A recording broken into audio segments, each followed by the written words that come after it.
Hey interwebs, Nerdlocker.com here, and we have some comic reviews for you. With books like Aquaman, The Avengers, and The Walking Dead. So, let's get to it. Hey guys, Brandon here. I read Green Lantern New Guardians number 5. So far, I've really enjoyed this book.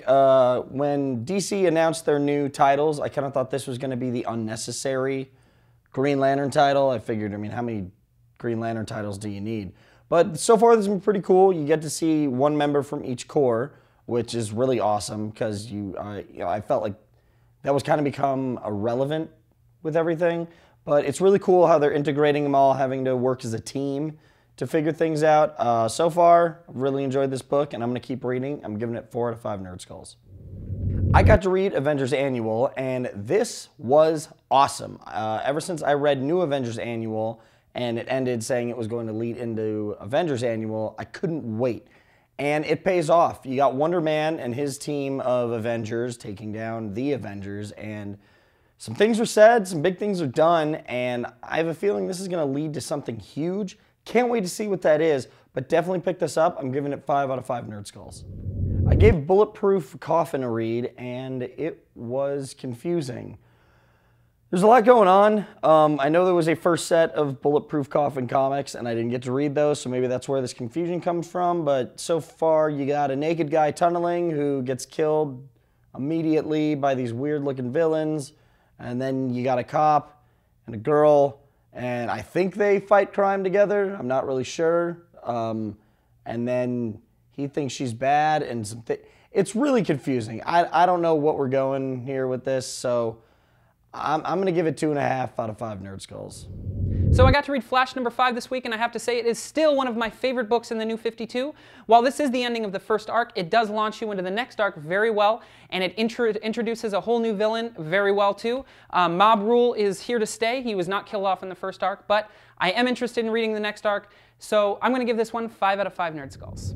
So Aquaman number 5 is actually beginning to a new story arc for the character, and it's finally asking a question I've been asking myself for years. What happened to Atlantis? What happened to the people of Aquaman? What happened? And finally we're going to figure it out in this next arc. I'm going to give Aquaman number 5 4 out of 5 Nerd Skulls. So Walking Dead 93 came out this week, and we were continuing to watch the downward spiral of Rick Grimes into his evil ways. Unfortunately, his community is following him in the same direction. While I'm not happy for the attitude change in Rick Grimes, I am excited to see where this story goes, because it kind of reminds me of the prison. I'm going to give this 4 out of 5 Nerd Skulls. Hey, this is Haley here with my comic review of Deadpool number 49.1. And I'm going to be really short to the point. It is the musical episode. He sings Chocolate Rain. If that is not enough to get you to read this comic, I don't know what is.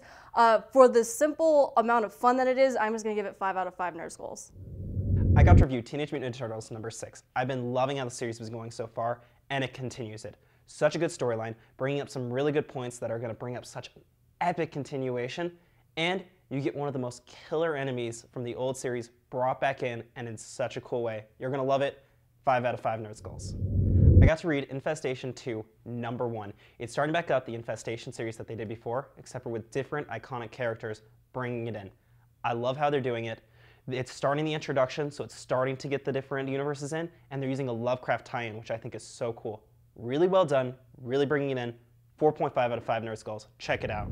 I got to review Damage number 5. This is the second to last issue, and they do a good job of bringing it to start up the final issue.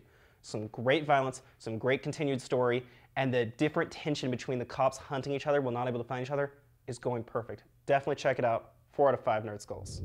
Hey there guys, Cubby here with my comic reviews this week. I got to review The Immortal, Demon in the Blood, number 1 and 2. Luckily, we had both issues, so I wasn't just trapped in number 2. And I gotta say, it was okay. I'm the least biggest steampunk fan ever. I need to say that clearly. Even more clearly, I hate steampunk. Beyond belief, I think the only steampunk thing I like is probably BioShock, and that's because it's not even really steampunk, but it's cool, it's in its own right. Anyways, diverting off the point. The story was actually not too bad. It's about, feudal Japan turning into that steampunk age, that industrial revolution. Instead of going to fuels and stuff like that, they went with steam. Whatever, it doesn't make sense because they have like steam rickshaw dudes. I don't know. I was kind of distracted by that. But the actual story of the thing, it's about revenge and Shogun and spies and all this stuff. And it's actually kind of interwoven really well. It's only 2 issues in. You kind of get a lot of story worth your buck. And it kind of turns into like a Jack the Ripper-esque tale at the end of it, set in Japan. So I kind of want to read the next issue. I'm just a little perturbed by all the steampunkiness. I don't really like that. So I'm going to have to give it 3 out of 5 Nerd Skulls because of the steampunk stuff. All right, guys, I reviewed Secret Avengers number 21.1. It's the first issue. It's kind of starting a whole new run on it. Rick Remender's coming on the book, which if you're not familiar with him, he is an amazing comic book writer. And it's pretty much my favorite book ever. It's Captain America and Hawkeye teaming up to do some crazy espionage stuff in some foreign country you've never heard of because it's a Marvel country and it doesn't exist. But really, really awesome. The action in the story is really cool. They do some cool James Bondsy stuff. They have awesome, awesome tech. Pretty much sets it up for what's going to happen from now on. It's just them two. Captain America's testing Hawkeye. Hawkeye doesn't pass at first, but guess what? Hawkeye pulls out and he does it anyways because he's the best and he's the greatest and I love him. So I'm going to give this book 5 out of 5 Nerd Skulls. If I could give it more, I would, simply because Hawkeye's a badass. But it's a great book either way, so go pick it up. I just read Elephantmen number 37, and I was very afraid because I hadn't read any of the other issues, so there's a lot of apprehension going into a book when you haven't really read much. But this book is awesome. You can sort of pick it up and figure out exactly what's going on. It's great. Secret entity kind of goes through and kills a bunch of people, and I'm very excited to see what happens in the next issue. There's a lot of deep-seated issues here, and I guess it's a world where humans and elephants and other sorts of animals live amongst each other that are like half human and stuff.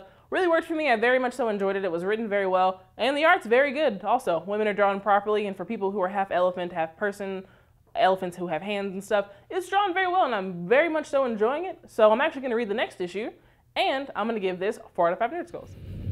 All right, that's going to do it for comic book reviews this week, but until next week, be sure to check us out on Twitter, Facebook, and YouTube, as well as nerdlocker.com for all your nerdy news. I'm Jasmine. And I'm Brandon, and we'll see you next week for more comic book reviews.